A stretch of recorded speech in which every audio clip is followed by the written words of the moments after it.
ইয়াওমা আইয়ুহাল মুজরিমুন।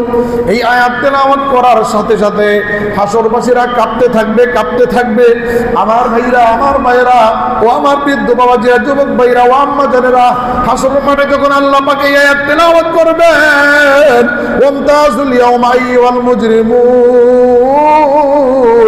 ও ইমানদাররা তোমরা ভালো করে শোনো, ও অপরাধীরা তোমরা ভালো করে শোনো, ওয়ামতাজুল ইয়াওমা আইয়ুহাল মুজরিমুন, আজকের এই দিনে আমার ক্ষমতা প্রকাশ পাবে, আজকের এই দিনে আমার রাজত্ব প্রকাশ পাবে। যারা দুনিয়ায় অপরাধ করেছো, যারা সীমা লঙ্ঘন করেছো, তারা নেককারদের থেকে আলাদা হয়ে যাও। আমার ভাইরা, যখন আল্লাহ পাক ওয়ামতাজুল ইয়াওমা আইয়ুহাল মুজরিমুন বলে ডাক দিবেন, হাসরবাসীরা কাঁপতে থাকবে, কাঁপতে থাকবে। কি নারী, কি পুরুষ, কি যুবক, কি বৃদ্ধ, আমার ভাইরা সবাই থরথর করে কাঁপতে থাকবে, হাসর মাঠটা কাঁপতে থাকবে। আল্লাহর এই আয়াত শোনা মাত্র আল্লাহ পাক এরপর আয়াত তেলাওয়াত করবেন, আলাম আহাদ ইলাইকুম ইয়া বানি আদম, ইয়া বানি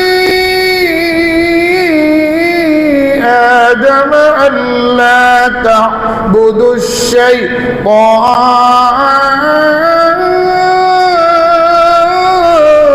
الشيطان إنه لكم عدو مبين। আল্লাহ পাক রব্বুল আলামিন ডাক দিয়ে বলবেন, ও হাসরবাসীরা তোমরা কেন কাঁপতেছো, কাঁপতেছো কেন, তরতর করে কাঁপো?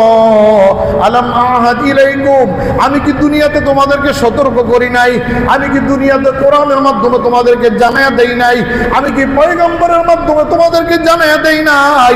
নামাজ না পড়লে জাহান্নামে যেতে হবে, দাড়ি না রাখলে শাস্তি ভোগ করা লাগবে, টুপি না পড়লে শাস্তি ভোগ করা লাগবে, হালাল ভাবে উপার্জন না করলে শাস্তি ভোগ করা লাগবে। আল্লাহ পাক বলছেন কিনা জোরে বলেন? আল্লাহ পাক বলছেন। এই জন্য আল্লাহ পাক তখন বলবেন, আলাম আহাদ ইলাইকুম, সূরা ইয়াসিন, সূরা ইয়াসিনের আমার ভাইরা, সূরা ইয়াসিনের আয়াত আল্লাহ রাব্বুল আলামিন বলবেন, আলাম আহাদ ইলাইকুম, আমি কি তোমাদেরকে সতর্ক করি নাই?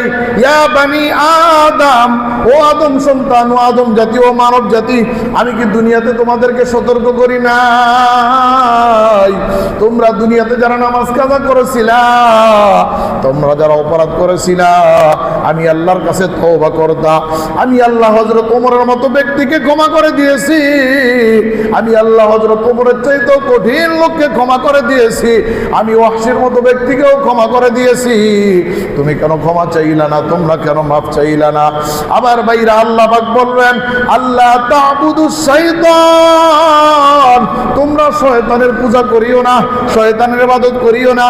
ও মুসলমান ভাইরা, ও যুবক ভাইরা, ও বৃদ্ধ বাবাজিরা, ও আম্মা জানেরা, আল্লাহ পাক বলবেন, ইন্নাহু লাকুম আদুউম মুবিন, তোমরা নিশ্চয়ই শয়তান হলো প্রকাশ্য শত্রু, শয়তানের অনুসরণ করিও না, মন যা চায় তা করিও না।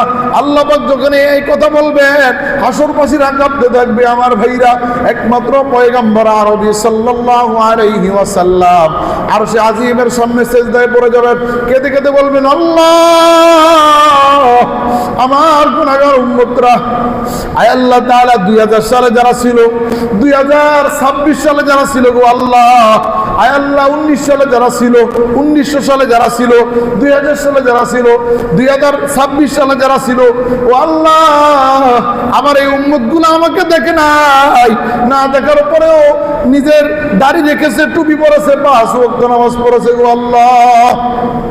আল্লাহর কাছে বারবার বলবেন, আল্লাহ আপনি আবার এই গুনাহগার উম্মতদেরকে মাফ করে দেন, আপনি মাফ না করলে এরা জাহান্নাম ছাড়া কোথাও যাইবে না গো আল্লাহ, মেহেরবানি করে আপনি আমার এই উম্মতদেরকে মাফ করে দেন।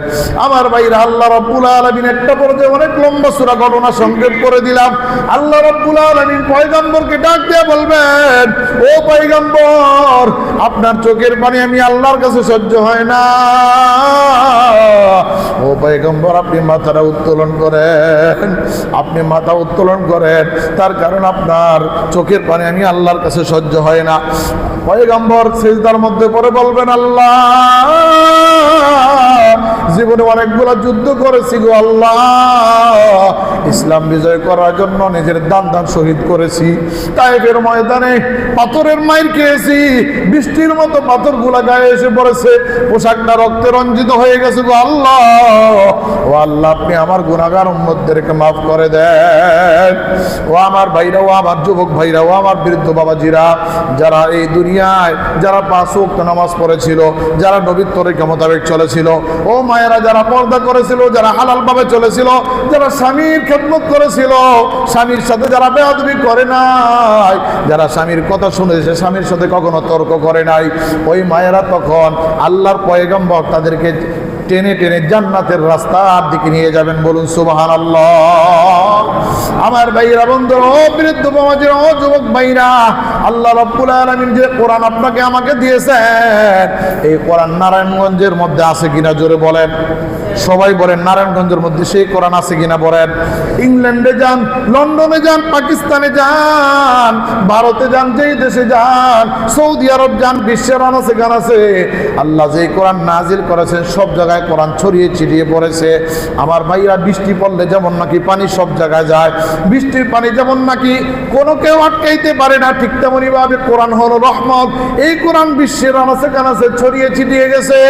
এই কোরআনের বিরোধিতা করে কেউ ঠেকাতে পারবে না। কি বলেন, ঠিক কিনা? আল্লাহ রাব্বুল আলামিন বলেন, ইন্না নাহনু নাযালনা যিকরা ওয়া ইন্না লাহু লাহাফিজুন। আমি আল্লাহ এই কোরআন নাযিল করেছি, আমি আল্লাহ এই কোরআনের হেফাজত করব, আমি আল্লাহ এই কোরআনের সংরক্ষণের দায়িত্ব নিয়ে নিলাম। আমার ভাইরা, ও যুবক ভাইরা, দুনিয়ায় যখন কাজ করতেছেন, কাজের মধ্যে যখন আজান হয়ে গেছে, নামাজটা পড়ে নিতে হবে, দেরি করা যাবে না। এটাই কোরআনের কথা। কি বলেন, ঠিক কিনা? আমার ভাইরা, কারো উপর জুলুম করা যাবে না। একজনের সাথে একজনের দ্বন্দ্ব হয়েছে, দ্বন্দ্ব মিট করার জন্য প্রথমে তাকে সালাম দেন, তার সাথে ভালো ব্যবহার করেন। একজনে আপনার সাথে দুর্ব্যবহার করেছে, আপনি তার সাথে ভালো ব্যবহার করেন। আল্লাহ রাব্বুল আলামিন যার ভিতরে বুঝ কম তাকে বুঝ দিয়ে দিবেন। আমার ভাইরা, বন্ধুরা, এই জন্য আল্লাহ পাক রব্বুল আলামিন বলেন, ইয়া আইয়ুহাল্লাযীনা আমানু তুবু ইলাল্লাহ। ও ঈমানদারের দল, তোমরা ভালো করে শোনো, দুনিয়ার মধ্যে যখন নামাজ কাজা হয়ে যাবে, দুনিয়ার মধ্যে যখন তুমি ভুল করে ফেলবা, সুদ খেয়েছো, ঘুষ খেয়েছো, অন্যের উপর জুলুম করেছো, জীবনে নামাজ কাজা করেছো, হালাল হারাম নির্ণয় করে চলতে পারো নাই, ইয়া আইয়ুহাল্লাযীনা আমানু তুবু ইলাল্লাহ। আমি আল্লাহর কাছে তওবা করো, আমি আল্লাহর দিকে ফিরে আসো। কোরআনটা খুলে দেখো, কোরআনের মধ্যে তোমার কথা কোরআনের মধ্যে উল্লেখ আছে, কোরআনের মধ্যে উল্লেখ আছে, তুমি যদি তওবা করো, আমি আল্লাহ রাব্বুল আলামিন তোমার তওবাটাকে কবুল করে তোমাকে মাফ করে দেব। বলুন সুবহানাল্লাহ। আমার ভাইরা, বন্ধুরা, আল্লাহ রাব্বুল আলামিন বলেন যে, বান্দা, দুনিয়া তোমাকে এত নাজ নিয়ামত দিলাম, আমি আল্লাহকে তুমি ভুলে রয়েছো, অথচ তোমার সামনে আমার ভাষা, আমার কথাগুলা, কোরআনটা আছে, কোরআনটা সকাল সন্ধ্যা তেলাওয়াত করো। আজকের ঘরের মধ্যে কোরআন নাই, আজকে প্রত্যেকটা ঘর থেকে কোরআন উঠে গেছে, মোবাইলের আওয়াজ আর মোবাইলের আওয়াজ। আজকের মায়েরা, বোনেরা, আজ থেকে 30 বছর আগে, 40 বছর আগে ছোট্টবেলা আমরা দেখতেছিলাম, ঘরের পাশ দিয়ে যখন সকালবেলা যাইতাম, মায়েরা বোনেরা কোরআন শরীফ তেলাওয়াত করতো। কি বলেন, ঠিক কিনা? আজকের ঘরের পাশ দিয়ে যাইলে রাত্রে 12টা 1টার সময় দেখা যায় ওয়াইফাই লাইন চালু, ঘরের মধ্যে গান বাজনার আওয়াজ শোনা যায়, আর ঘরের মধ্যে আল্লাহর রহমত উঠে গেছে। এই জন্য আমার মায়েরা, আমার বোনেরা, আমার বৃদ্ধ বাবাজিরা, যুবক ভাইরা, কোরআন তেলাওয়াত করার দরকার আছে কিনা জোরে বলেন। কোরআন হলো আল্লাহর রহমত। যেই ঘরের মধ্যে কোরআন নাই, ওই ঘরের মধ্যে আল্লাহর রহমত নাই। আল্লাহর পয়গম্বর বলেন, ইউকালু লিসাহিবিল কোরআন ইকরা ওয়ারতাকি ওয়ারাতিল কামা কুনতা তুরাতিলু ফিদ দুনিয়া ফা ইন্না মানজিলাকা ইনদা আখির আয়াতিন তাকরাউহা।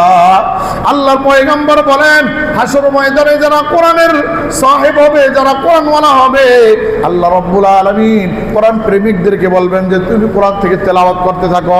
কোরআন হাফেজদেরকে বলবেন কোরআন তেলাওয়াত করতে থাকো। কোরআন যখন তেলাওয়াত করতে থাকবে,